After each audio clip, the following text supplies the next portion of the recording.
Question number 7 हमारे पास कहते हैं डायमीटर ऑफ द मून। एक मून है, मून छोटा होता है, ऑब्वियस सी बात है, ठीक है, नहीं ऑब्वियस नहीं है, ये पता होगा तो ऑब्वियस होगा, अदरवाइज नथिंग इज ऑब्वियस, पता होना चाहिए बस।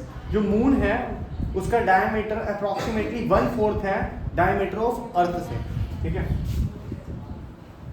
डायमीटर ऑफ अर्थ से, ठीक है। अगर हम बोलूं डायमीटर ऑफ जो मून है और जो डायमीटर अर्थ है, ठीक है, DE/DM, तो DM is equal to 1/4 of DE, ऐसा लिख सकते हैं, ठीक है।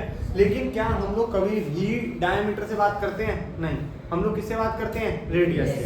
तो हम लोग बात करते हैं, उन्होंने बोला रेशियो निकालना है इन दोनों के सरफेस एरिया का, तो इंडिविजुअल मैंने पहले निकाला सरफेस एरिया ऑफ मून, उसके लिए क्या लगेगा?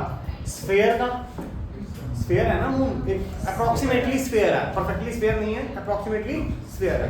तो स्फीयर का फॉर्मूला बताओ, 4πr स्क्वायर। अब देखो जी 4πr स्क्वायर है, RE लिख सकते हैं, ठीक है। अब RE कैसे निकाले हम लोग? RE कैसे निकाले? यहां से निकाले,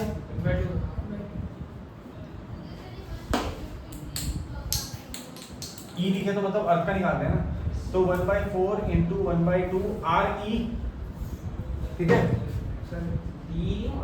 DM आएगा ना वो। अगर RM से कंपेयर करना चाहता है तो वो भी तो ये होगा,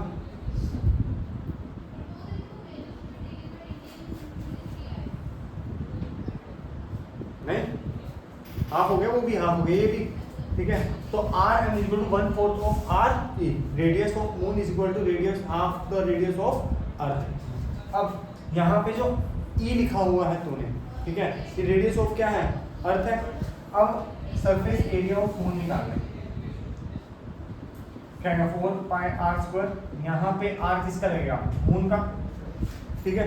अब मून में और अर्थ में इन दोनों को इसमें डाल दे, रेशियो में डाल दे, ठीक है। एक मिनट रुक जा, रेशियो में डाल, फिर मैं तेरे को बताता हूँ, अभी इसमें थोड़ी कमी छोड़ी है मैंने।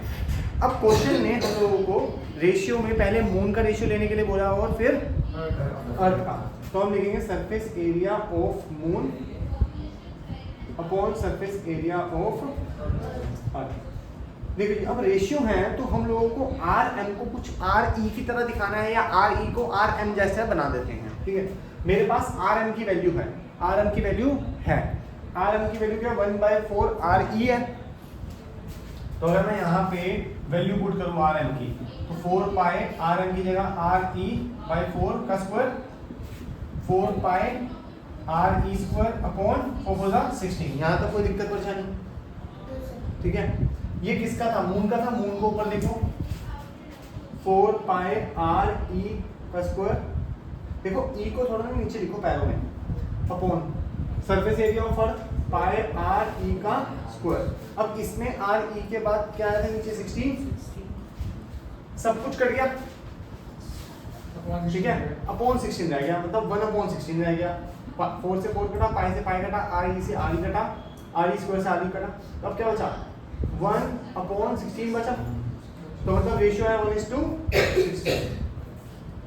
ठीक है।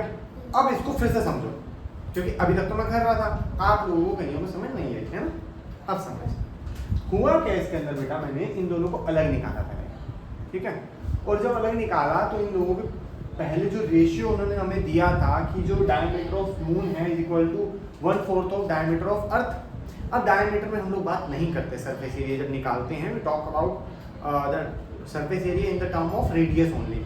तो मैंने इन दोनों को हाफ हाफ कर लिया, जब हाफ किया तो इस हाफ से हाफ कट गया, तो RM मतलब radius of moon is equal to आया 1/4 ऑफ रेडियस ऑफ अर्थ। यहाँ तक एक इक्वेशन मान लो, चल मेरे को अगर नहीं समझ आता, let's take in equation 1, right. अब मैंने क्या लिया? सरफेस एरिया ऑफ अर्थ निकाला which is pi R square. अब R किसका लूंगा? रेडियस ऑफ अर्थ, ठीक है। ऐसे ही सरफेस एरिया ऑफ मून निकालेंगे पाई R स्क्वायर, और रेडियस किससे लिखेंगे? रेडियस ऑफ मून आ गया। अब रेडियस ऑफ मून की वैल्यू हम लोग उस इक्वेशन 1 में गिवन थी, तो put the value of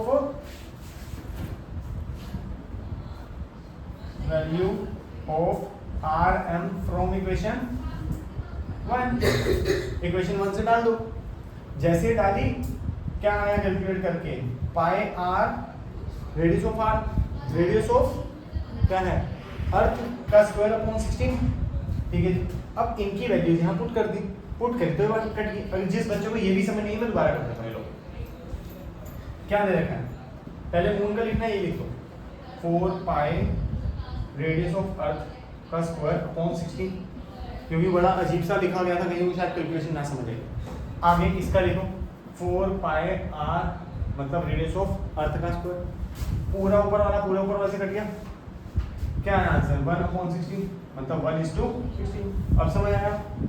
any doubt till now? दिक्कत कोई परेशानी?